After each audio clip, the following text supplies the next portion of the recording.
प्रभु का स्मरण करते रहे।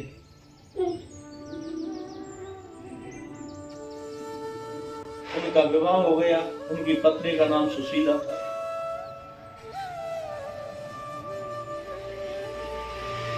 मन कर लाते और सब उसकी से गृहस्थी का खर्चा चलता। 4-5 बच्चे हो गए।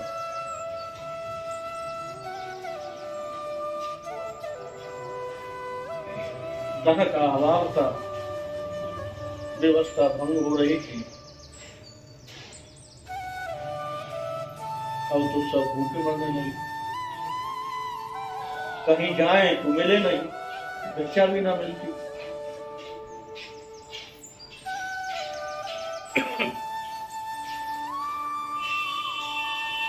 कई दिन हो गए भूखे बच्चों को। तो उनकी पत्नी सुशीला ने कहा कि मैंने सुना है कि तुम्हारे मित्र श्री कृष्ण जी हैं और वो राजा हैं, धनाढ्य हैं, द्वारकाधीश हैं। आप उनके पास जाइए और कुछ मिल जाएगा, उसके गृहस्थी का खर्चा चल जाएगा। सुदामा ने कहा, देवी मैं भगवान से कुछ मांगूंगा नहीं, वो मेरे भगवान। नहीं गए। फिर पीछे पड़ी। कहा कि चलो मांगना मत, मैं कब कह रही हूं मांग के लाना। उनके दर्शन कराओ, बहुत दिन हो गए दर्शन नहीं किए, दर्शन तो कराओ। सुशीला समझ रही कि दर्शन करने जाएंगे तो कहीं अभी जरूर पूछेंगे गर्भवती का हाल कैसा चल रहा है, सहायता करेंगे, मदद करेंगे।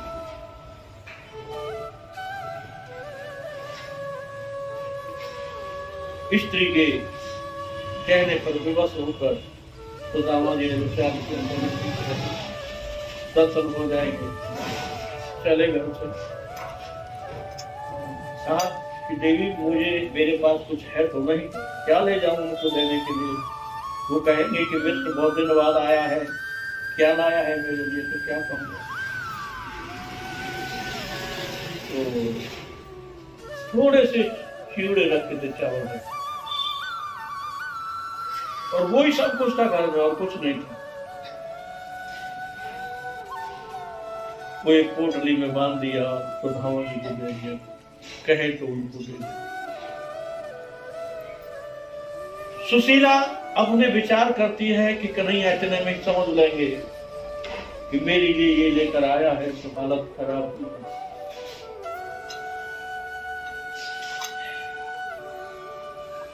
द्वारका नगरी में पहुंचे, पूछा कि कृष्ण कहाँ रहते। लोगों ने बताया, हंसने लगे। कृष्ण को पूछा, किसी ने पूछ लिया कि कृष्ण के पास क्यों जा रहे हो। बोले कृष्ण मेरा मित्र है, और हंसने लगे। ये फटे हाथ और कृष्ण कहाँ दोस्ती का योग बैठता है।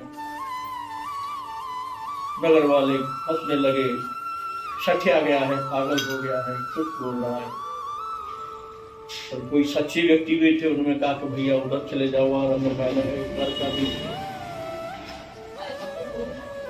उनकी बातों से उनको झिझक संकोच होने लगा। ड्योढ़ी पर पहुंच गए, जैसे घुसने लगे पहरेदारों ने रोक दिया। कहां जा रहा है। बोला अपने मित्र से मिलने जा रहे हैं। कौन मित्र। कृष्ण मेरा मित्र। ताली बजाकर हंसने लगे। तो कितना उपहास सहा, कितनी बेइज्जती सही अपनी वहां सुदामा, और कितनी कंगाली सही। कोई समझदार था, उसने कहा ठीक है तुम यहाँ ठहरो, हम पूछ कर आते हैं, अगर वो कहेंगे तो हम भेज।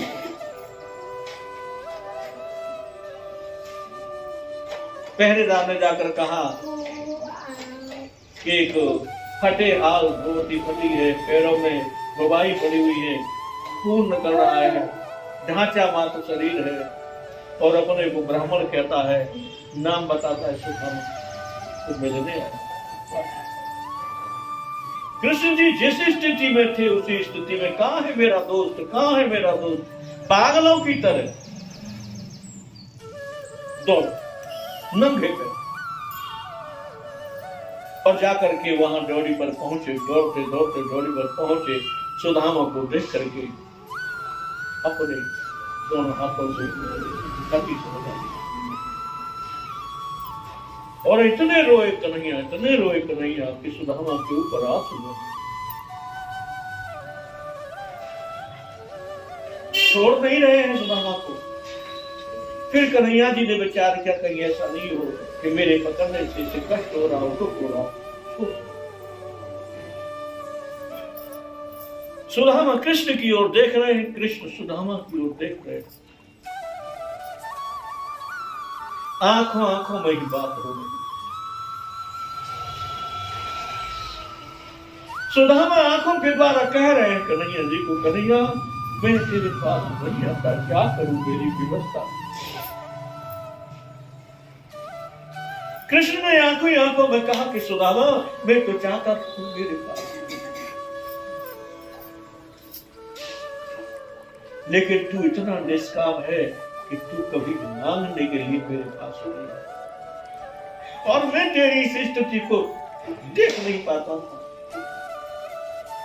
मैं भी व्यवस्था और तू भी व्यवस्था, दोनों दुष्ट व्यवस्था का जिक्र करते।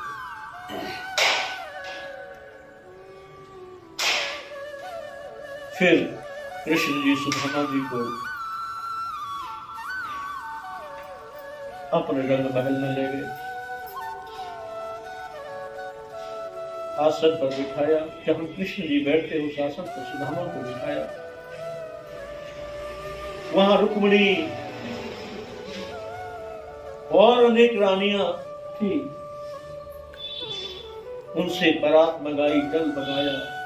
कन्हैया जी अपने हाथों से ब्राह्मण चरणों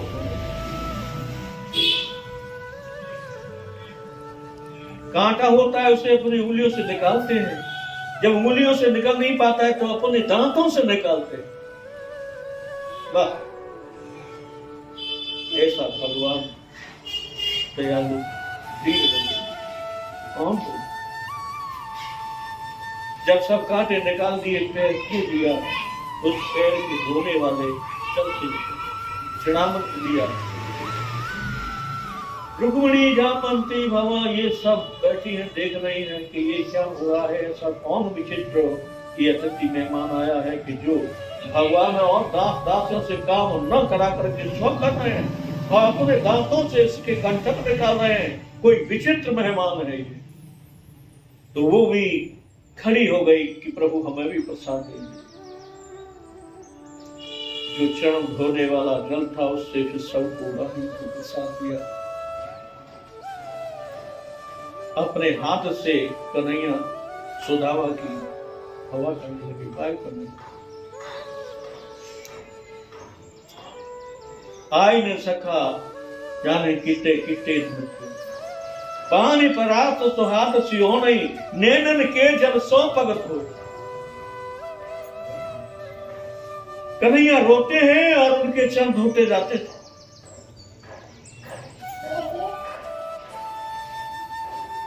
कन्हैया जी ने कहा कि मित्र, तुम्हें याद है गुरुकुल की जब हम पढ़ा करते थे और गुरु माता ने हमें प्रसाद दिया था, वो तुमने ले लिया था आपस में विनोद कर। सुदामा को समझ में आ रहा है कि हो सकता है जो चना मैंने बिना कन्हैया के दिए स्व खा लिए थे उसी का परिणाम तो मुझे नहीं भोगना पड़ रहा। चर्चा होते कन्हैया जी कहते, देख कहने पहले ऐसा किया मत करना, मेरी भाभी ने मेरे लिए क्या भेजा है वो प्रसादी मुझे दे। सुदामा उनको धोखा दे, आंख में छुपा रहे। कन्हैया जी को नजर पड़ी और पोटली खींच ली और उस पोटली को खोला। सुदामा जी आपके वक्त कि राजा हैं, इतनी महारानियां हैं, इनके सामने ये देखेंगे कि सुदामा क्या लेके आया है, मित्र क्या लेके आया है, बड़ा संकोच हो रहा है। लेकिन कन्हैया जी ने खोला और एक मुट्ठी से और उसमें अपने और स्वाद का वर्णन करते सुदामा, तंदुलों में बड़ा स्वाद। दूसरी मुट्ठी ली और वो भी कन्हैया ने फाँक ली। कन्हैया कहा, सुदामा बड़ा स्वाद है, ऐसे तंदुल तो मैंने आज तक नहीं खाए। तीसरी मुट्ठी जो ही भरी, रुक्मणी ने पकड़ लिया। रुक्मणी महालक्ष्मी है कि भगवान ने एक लोक दे दिया, दो लोक दे दिए एक मुट्ठी में, और दूसरी मुट्ठी में दूसरा लोक दे दिया। अगर तीसरी मुट्ठी भी खा लिया तो ये तीसरा लोक भी दे देगा, फिर हम कहाँ रहेंगे। तुरंत हाथ पकड़ लिया कन्हैया जी का, कहा कि प्रभु सब प्रसाद आप ही खा लेंगे, हमको नहीं मिलेगा, अब हमें दीजिए इस प्रसाद। कन्हैया ने वो प्रसाद दिया।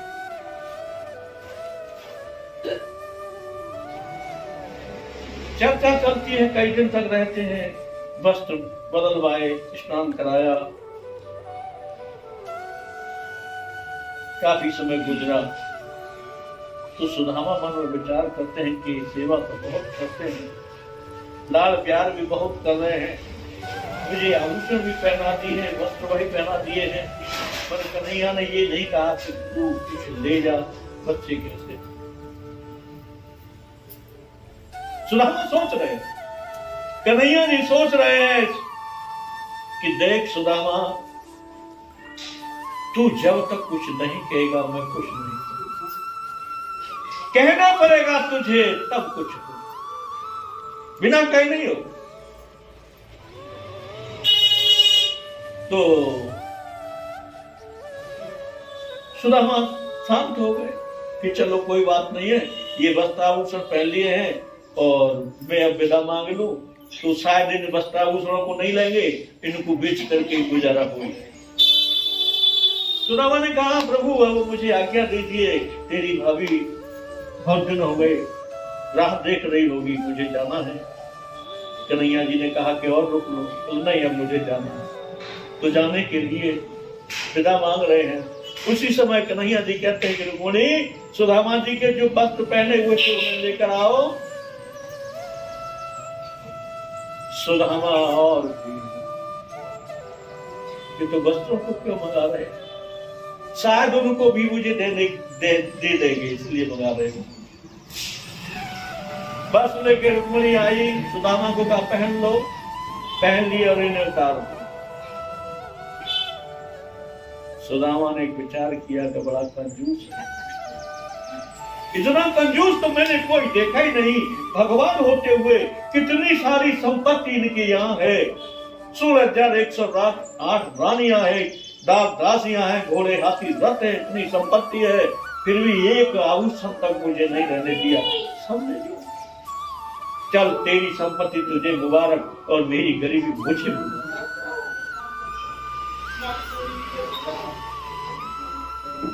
आंखें डबडबाई सुदामा जी की और विदा लेकर के चलने के लिए हुए। कन्हैया जी का रोको। कन्हैया जी ने फिर सुदामा ने सोचा कि अभी कुछ शायद मुझे देंगे। रुक्मिणी से कहा कि थाली लेके आओ, आरती बनाओ। आरती लेके थाली में रख करके रुक्मिणी जी आई, अपने नित्य की आरती की और उस डोली में से तिलक किया। आरती करने के बाद, तिलक करने के बाद अर्घ देकर हाथ जोड़कर कहा कि अब आप जा सकते। सुदामा विचारते हैं कि ये सब काम करने की क्या जरूरत थी। अरे कुछ दे देता, सर्विस होने की कुछ भी हो जाता। बताओ कितना लाड प्यार कर रहा है, कितना सम्मान कर रहा है, लेकिन देने के लिए कुछ नहीं। सुदामा चले,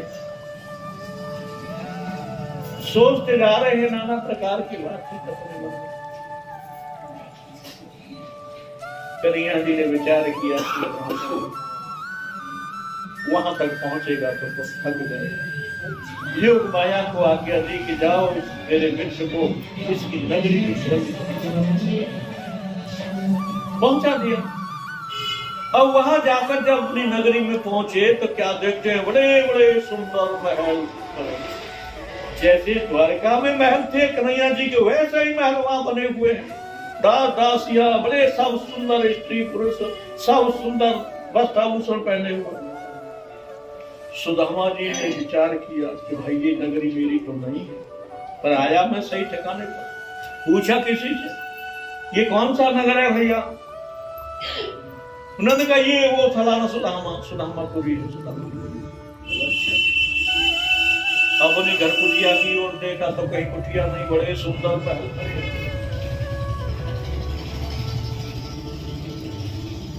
सुदामा जी ने विचार किया अब यार कुछ होने वाला नहीं है, किसी राजा महाराजा ने घेर लिया होगा और अपने महल बना लिए। मेरी ब्राह्मणी का पता नहीं, बच्चों का पता नहीं, कहाँ गए होंगे और मैं कहाँ जाऊँ। तो वो मंदिर पास में दिखाई दिया, मंदिर में जाकर के चले गए और वहां भगवान को प्रणाम किया, बैठ गए, विचारने लगे कि क्या करूं, कहाँ जाऊं। मेरी पत्नी भी गई, बच्चे भी गए, भगवान को मिल गया, मिल गया, ये क्या हो। उसी समय पर महालक्ष्मी और सुदामा की पत्नी के सामने प्रकट हुई। बड़ा दिव्य तेज। सुदामा की स्त्री दौड़ी दौड़ी माँ लक्ष्मी के पास पहुंची, प्रणाम किया। लक्ष्मी जी ने आशीर्वाद दिया, कहा कि देख तेरा पति मंदिर में ठहरा हुआ, इस शका कौन से डर रहा है, तू वहां जा और उनको लेके आ। ऐसा कह करके महालक्ष्मी अंतर्धान हो गई। लक्ष्मी के पैर बन गए। वहां पहले दुबली पतली थी, वस्त्र फटे पुराने थे, अब तो बड़ी सुंदर रमणीक काया बन गई, सुंदर आभूषण वस्त्र पहचाने में नहीं आए, ऐसा सुंदर स्वरूप। सुदामा की पत्नी का गई मंदिर, और सुदामा की पत्नी सुदामा के लिए पैर छूने के लिए जा रही है और सुदामा दौड़ रही है कि पता नहीं ये कौन सी बला और मेरे गले पड़ रही है। तब उसने कहा कि मैं तुम्हारी पत्नी हूं, मेरा नाम सुशीला है। बोले तेरा नाम सुशीला है? बोला ये सब कैसे, मैं घर चलो बताऊंगी। बोला हमारा घर है कहाँ यहाँ? बोले ये सब आपकी है।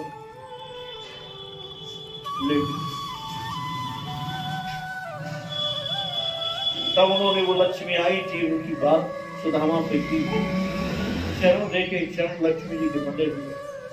अब तो सुदामा बोली मैंने अपने मित्र पर कितने लांछन लगाए कि कितना कंजूस है, कितना निर्दयी है।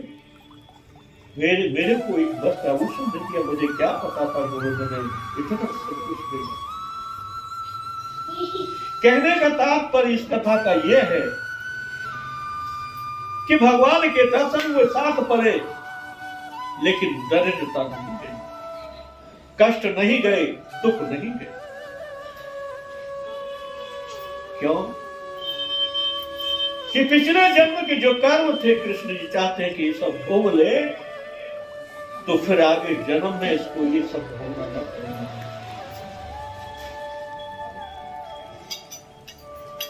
ये सब कष्ट सहते रहे, लेकिन अपने सत्य ईमान धर्म को भी सुदामा ने पाले रखा।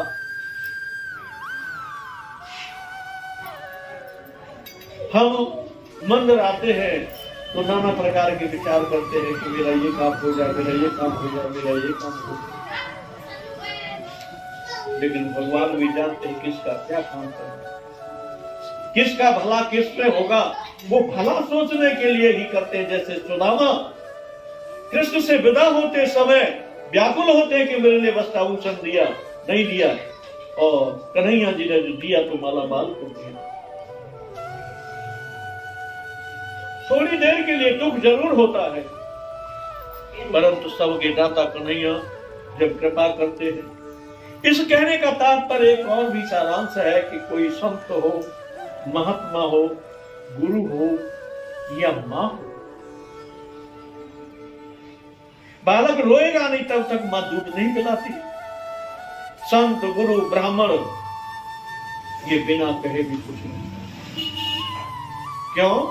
कि ये भी उसी सिद्धांत पर चलते हैं भगवान वाले पर जिसके जो कर्म में लिखा है वो भोग लेगा तो अच्छा है, न भोगेगा तो फिर कठिनाई आगे बढ़ेगी। और प्रेमवश जब कोई ऐसी स्थिति बनती है तो फिर वो अपना संत महात्मा आशीर्वाद देते हैं। जिस तरह से कन्हैया जी ने सुदामा की दरिद्रता को तला करके मिटा दिया। बोलो सच्चिदानंद भगवान की जय।